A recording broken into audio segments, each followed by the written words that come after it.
গ্যাসের জন্য ঘণ্টার পর ঘণ্টা দীর্ঘ লাইন, কিন্তু চাহিদা মতো মিলছে না সরবরাহ। নারায়ণগঞ্জের বিভিন্ন সিএনজি ফিলিং স্টেশনের চিত্র এটি। মহেশখালীর ভাসমান এলএনজি টার্মিনালে কারিগরি সমস্যার কারণে জাতীয় গ্রিডে গ্যাস সরবরাহ কমে যাওয়ায় এমন সংকট তৈরি হয়েছে বলে জানিয়েছেন সংশ্লিষ্টরা। এতে দুর্ভোগে পড়েছেন সিএনজি চালিত যানবাহনের চালক ও যাত্রীরা। ব্যবসায়িক ক্ষতির মুখে পড়েছেন স্টেশন মালিকরাও। নরসিংদীতে কটা পাম্প আছে, একটা পাম্পের মধ্যে আমরা গ্যাস পাচ্ছি না। আমরা 12 ঘন্টার মধ্যে আমরা 4 ঘন্টা কাজ করতে পারি না। 4-5 দিন ধরে বিদ্যুৎ গ্যাসের সংকটের কারণে আমাদের ফ্যাক্টরি মোটামুটি ভাবে বন্ধ বললেই চলে। নারায়ণগঞ্জের পাশাপাশি গ্যাস সংকটের প্রভাব পড়েছে নরসিংদী শিল্প খাতেও। গ্যাসের সঙ্গে বিদ্যুৎ সংকট যোগ হওয়ায় গত এক সপ্তাহ ধরে ব্যাহত হচ্ছে উৎপাদন।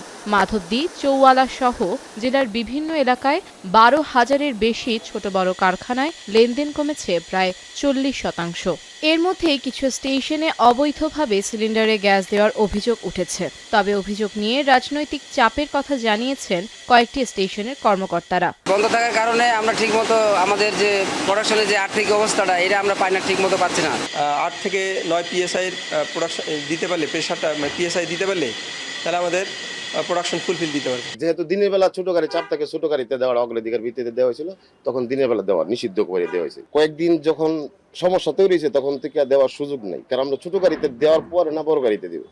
তবে গ্যাস সংকট ও কন্টেইনারে গ্যাস দেওয়ার অভিযোগের বিষয়ে তিতাস গ্যাসের বক্তব্য জানতে যোগাযোগের চেষ্টা করা হলে কোনো মন্তব্য পাওয়া যায়নি। দুই জেলার শিল্প ও পরিবহন খাতে অন্তত 8 লাখ মানুষ এই সংকটে সরাসরি ভোগান্তিতে পড়েছেন বলে দাবি সংশ্লিষ্টদের। দ্রুত গ্যাস ও বিদ্যুৎ সরবরাহ স্বাভাবিক না হলে পরিস্থিতি আরও জটিল হওয়ার আশঙ্কা রয়েছে। আফনান অপসরা, এখন।